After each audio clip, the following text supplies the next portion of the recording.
This house is in my mother's name now.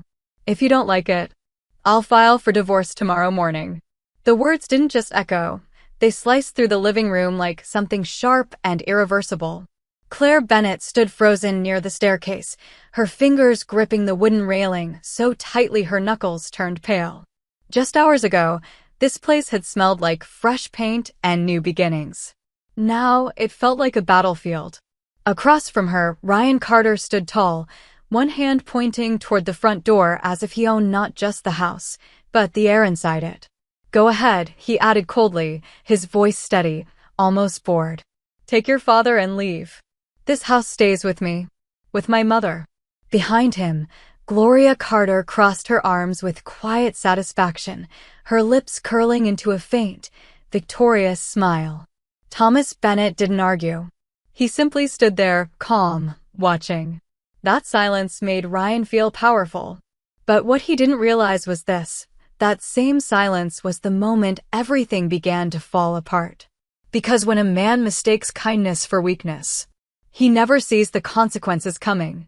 And Ryan Carter was about to lose everything. All of it. Within 24 hours.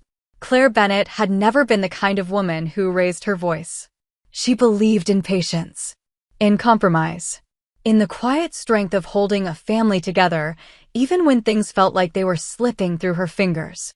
Growing up, she had known comfort, but not entitlement. Her father, Thomas Bennett, built his success from the ground up, and he made sure his daughter understood the value of humility just as much as security. He wasn't the type to show love with grand speeches. He showed it through consistency, through presence, through protection. And when Claire married Ryan Carter, Thomas didn't interfere. At first, Ryan had seemed like everything Claire believed in. He was ambitious, hardworking, determined to build something of his own. He talked about the future like it was something he could shape with his bare hands. And Claire admired that. She respected it. But after the wedding, something began to shift. Not all at once. Not in ways that were easy to point out. It started with small things. Ryan would get irritated over harmless comments. He would go quiet for hours over minor disagreements. If something went wrong, it was never just the situation. It somehow became Claire's fault. And whenever her father offered help, whether it was advice, connections, or even simple support, Ryan didn't see kindness. He saw judgment. To him, every gesture carried a hidden message that he wasn't enough. Claire tried to smooth things over. Again and again. She told herself he was just under pressure. That once things stabilized, once his business grew, once life slowed down, he would go back to being the man she fell in love with. But there was one truth Claire didn't want to face. Sometimes, people don't change. Sometimes, they just stop pretending. The gift arrived on a quiet afternoon. Claire had just finished tidying their small apartment when her phone lit up with a message from her father. "It's ready. The keys have been delivered." At first, she didn't understand what he meant. Then the doorbell rang. A neatly dressed courier stood outside, holding a small velvet box. Inside, resting against soft lining, was a single key attached to a leather tag embossed with the logo of a high-end real estate firm. Claire's breath caught. Her hands trembled as she picked it up. A house. Her father had bought them a house. Not as a show of wealth. Not as a statement. But as a quiet act of love, so his daughter wouldn't have to worry about rent, about instability, about building a life on uncertain ground. Claire waited until evening, her heart full of hope. This could be a turning point, she told herself. A fresh start. A place where Ryan wouldn't feel cramped, pressured, or judged.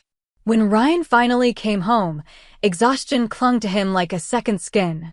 His shirt was wrinkled, his expression tight. "Hey," Claire said softly, offering him a small smile. "I have something for us." Ryan barely looked up. "What is it?" She handed him the box. For a brief moment, there was silence as he opened it. Then his expression changed. Not surprise. Not relief. But something colder. "What is this?" he asked slowly. Claire swallowed. "It's from my dad. He bought us a house. So we don't have to keep struggling here. So you can focus on your business, the snap of the box closing cut her off. Ryan's jaw tightened.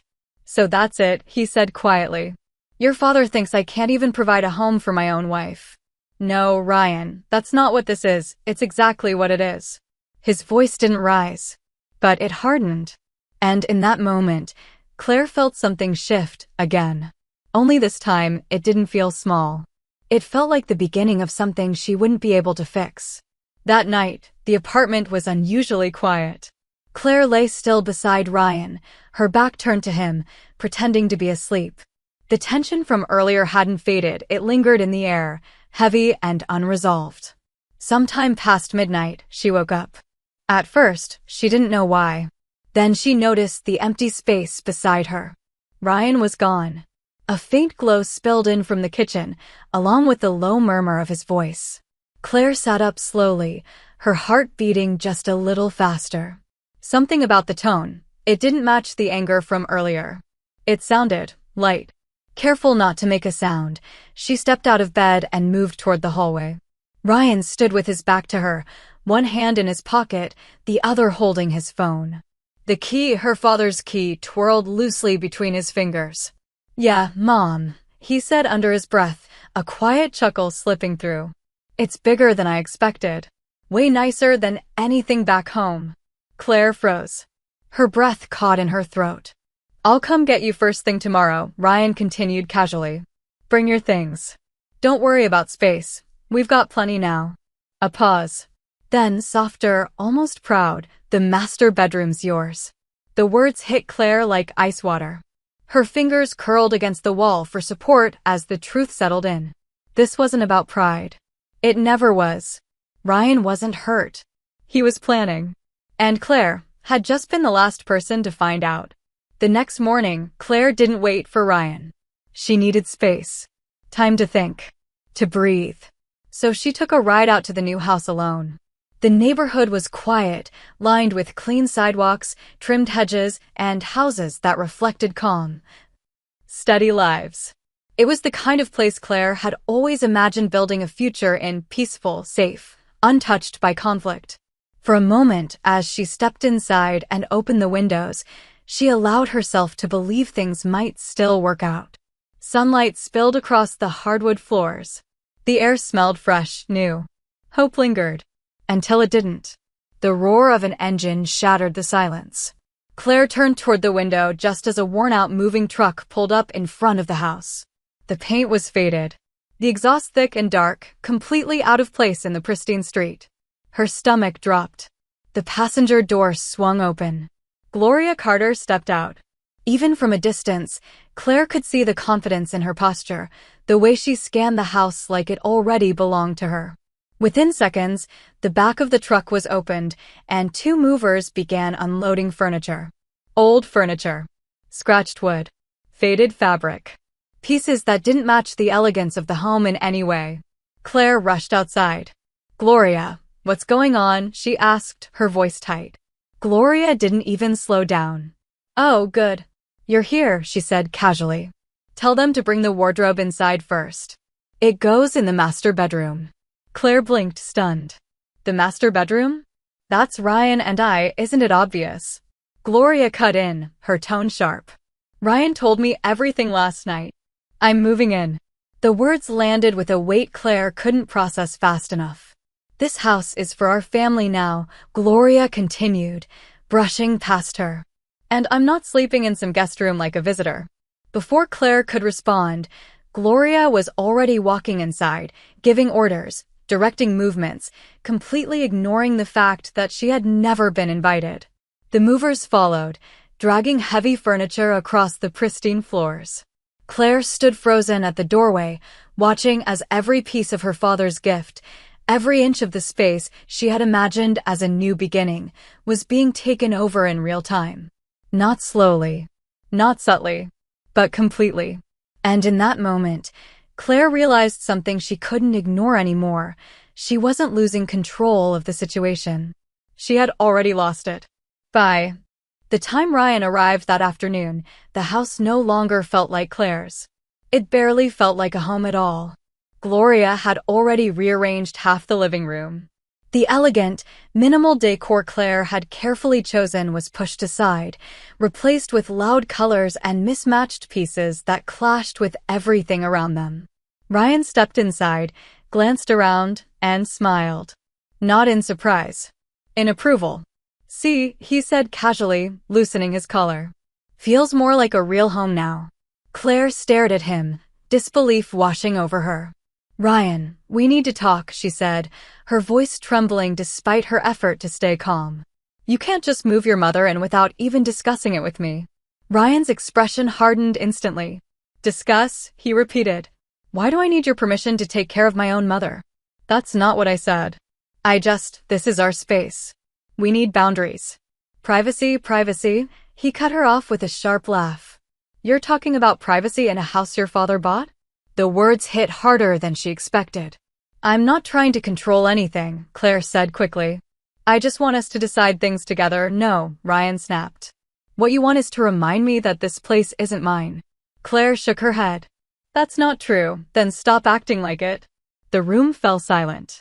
Claire swallowed, her chest tightening. "I just need some air," she whispered. "I'll go to my dad's for a bit. We can talk later when things calm down." For a split second, something flickered in Ryan's eyes. Panic. Before she could react, his hand shot out, grabbing her wrist. "Not happening." Claire winced at the sudden pressure. Ryan pulled the car keys from her hand and walked straight to a cabinet, locking them inside with a sharp click. "You're not running off to complain," he said coldly. Then, as if that wasn't enough, he reached into her pocket and took her phone. "You've been too distracted lately anyway," he added. "Maybe some time offline will help you focus on your responsibilities." Claire stood there, stunned. No car. No phone. No way out. And as Ryan walked away, leaving her in that suffocating silence, one terrifying realization settled in. This wasn't just about control anymore. This was about trapping her. The house felt smaller the next morning. Not physically, but emotionally. Every room carried tension. Every corner felt watched. Claire barely slept. Her head ached, her body heavy, but her mind refused to shut down. She knew she couldn't stay like this, not without reaching out to someone. Not without reaching her father. Late in the morning, when the house fell into a rare moment of silence, Claire saw her chance. Gloria had dozed off in the living room, the television still playing loudly. Ryan had already left for work, or at least that's what he said. Claire moved carefully. Slow steps. Controlled breathing.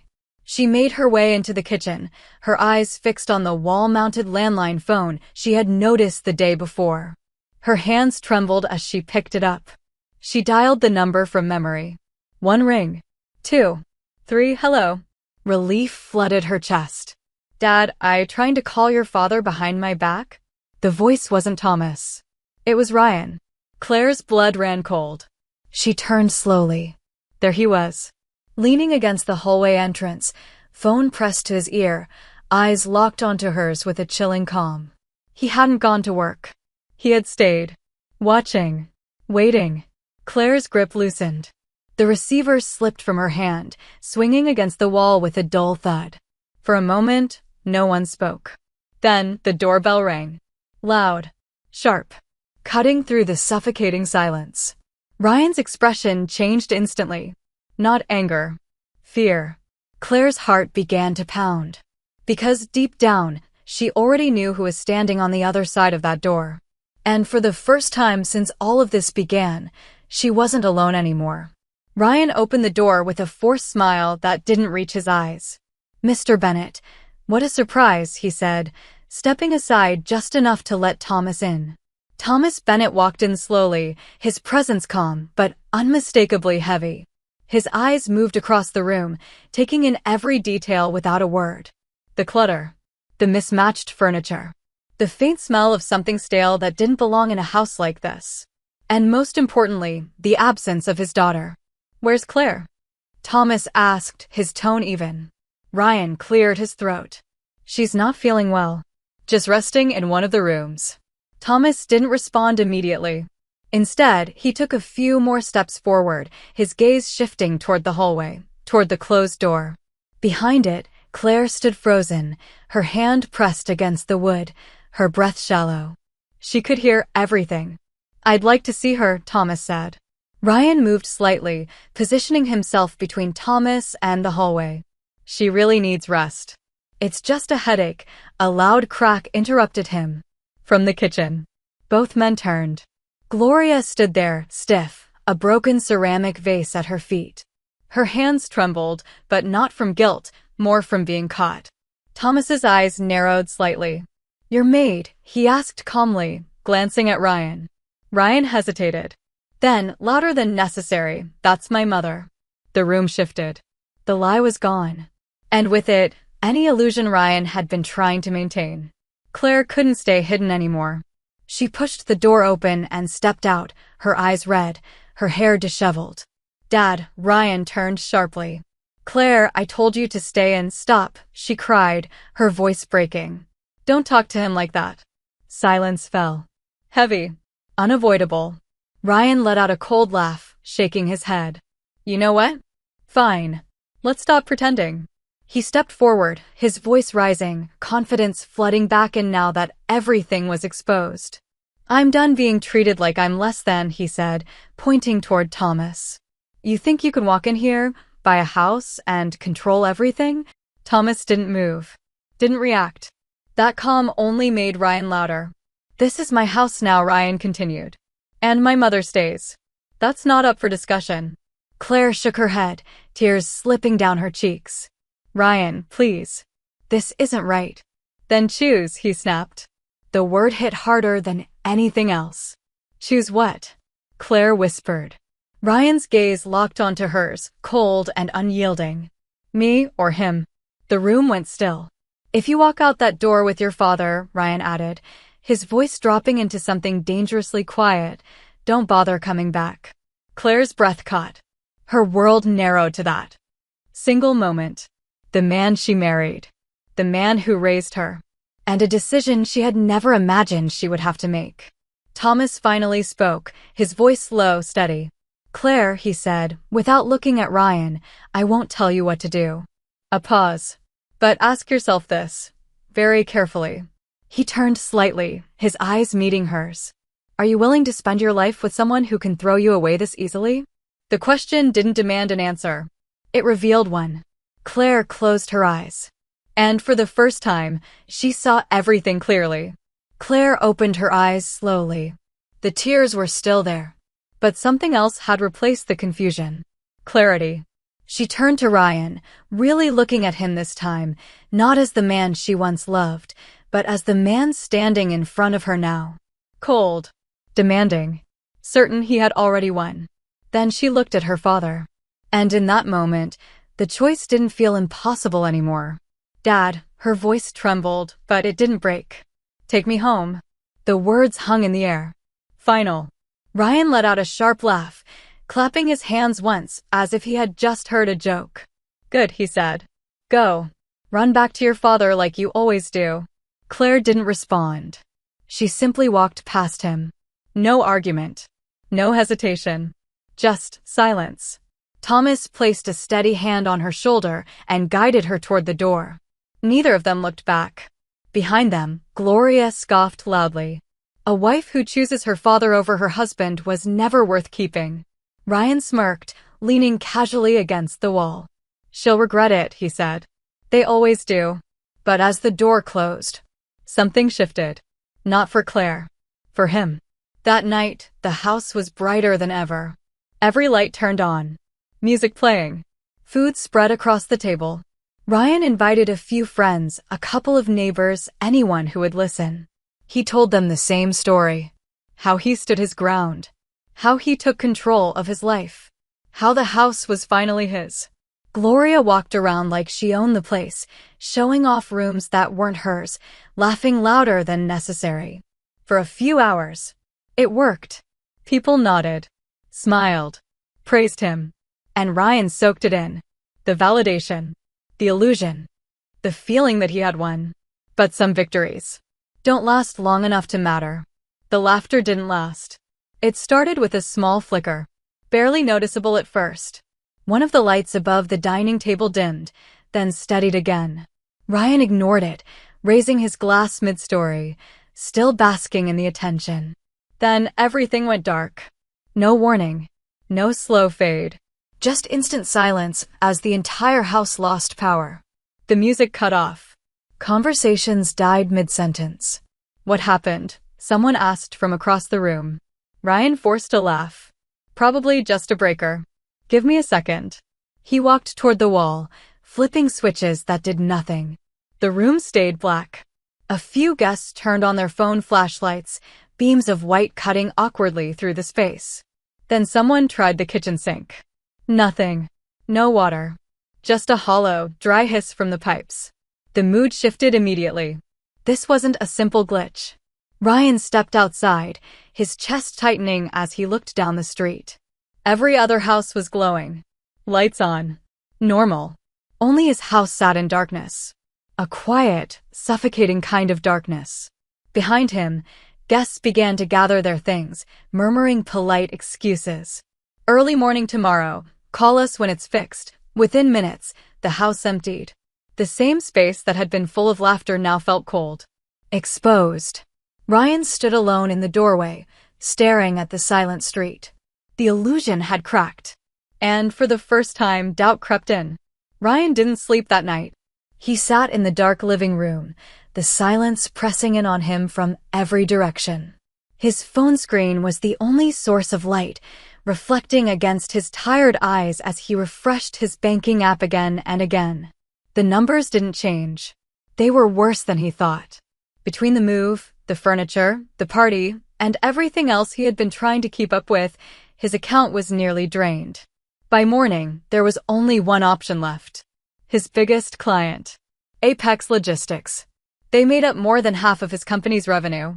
If he could just get an advance, just enough to stabilize things, he could figure the rest out later. Ryan made the call the moment he got to his office.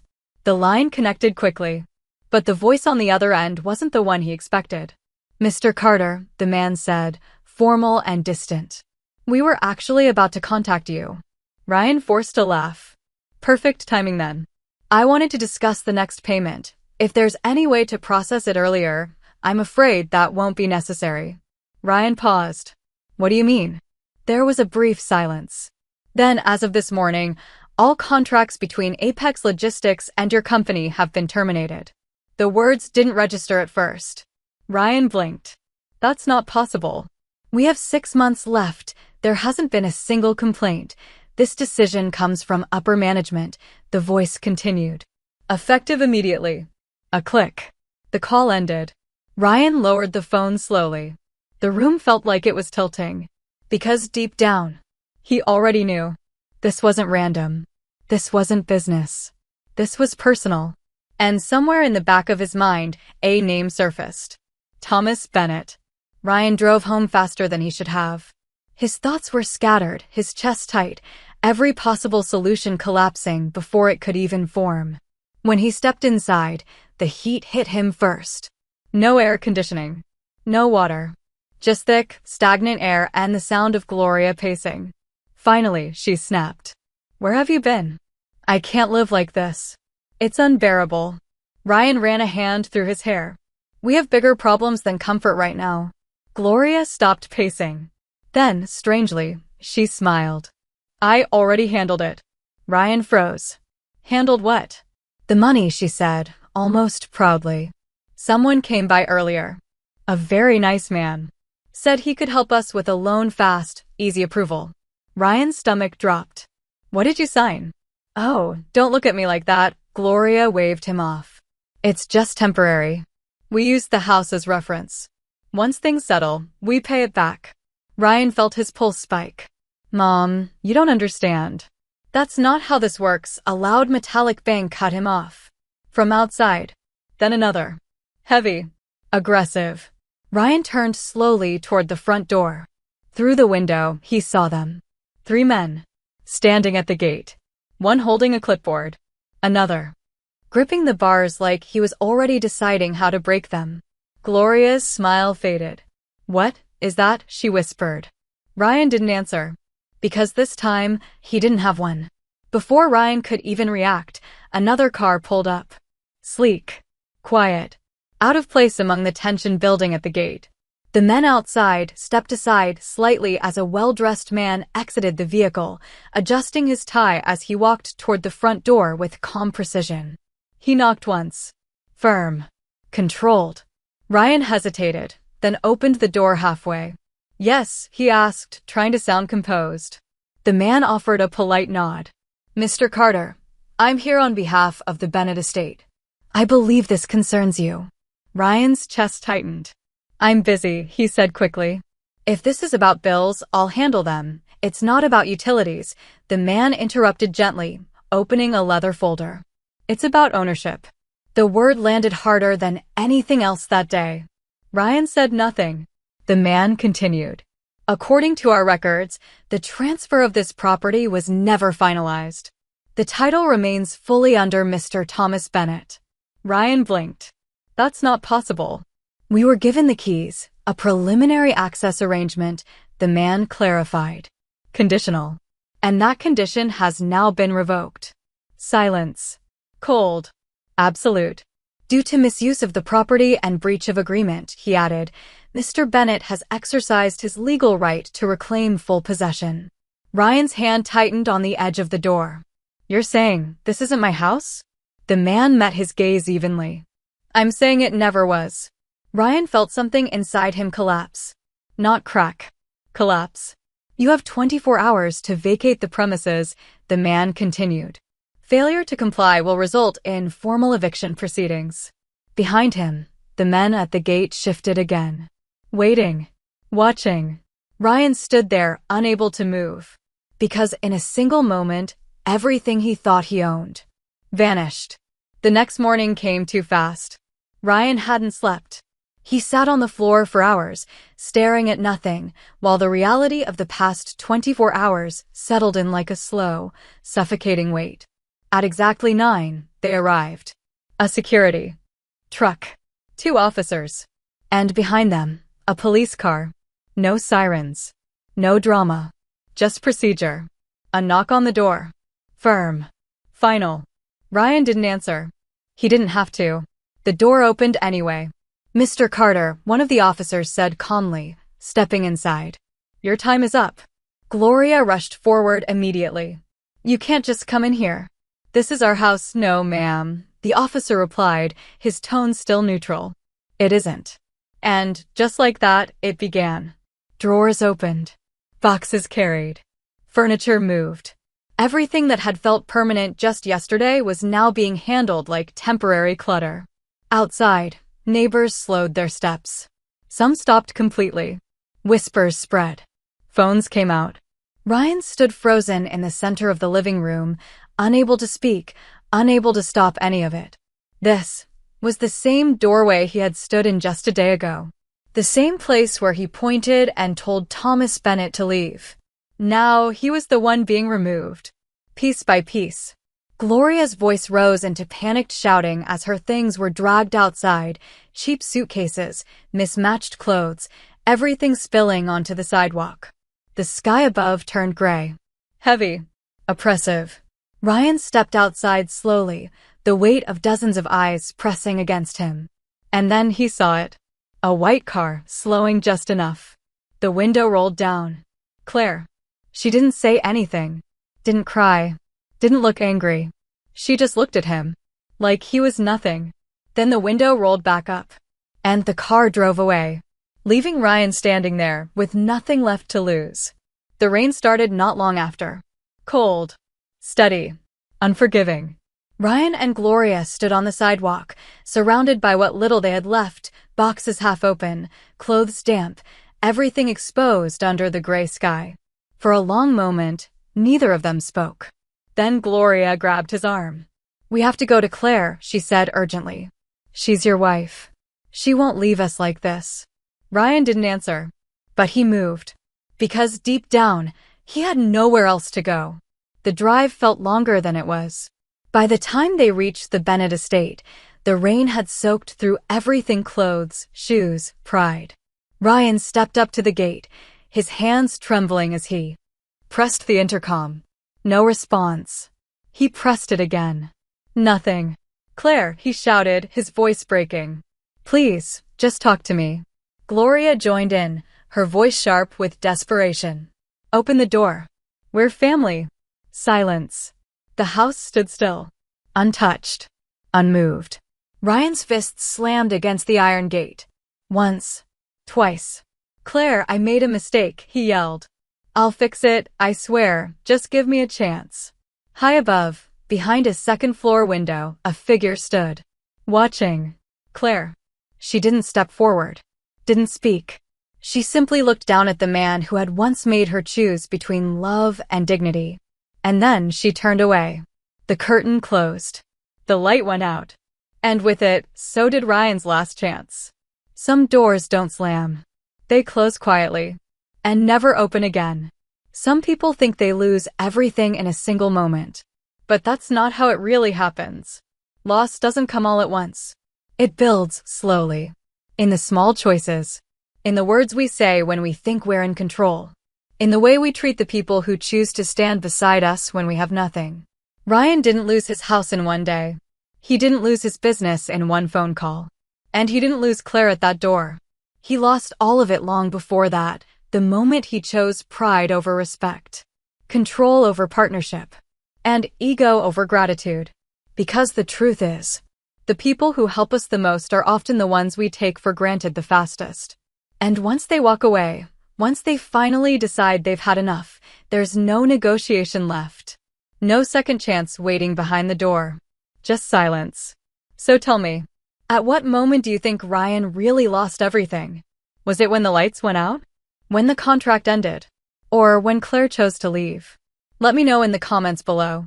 And if this story made you feel something, don't forget to like, share, and subscribe to The Art of Revenge. And tell me, where are you watching from today?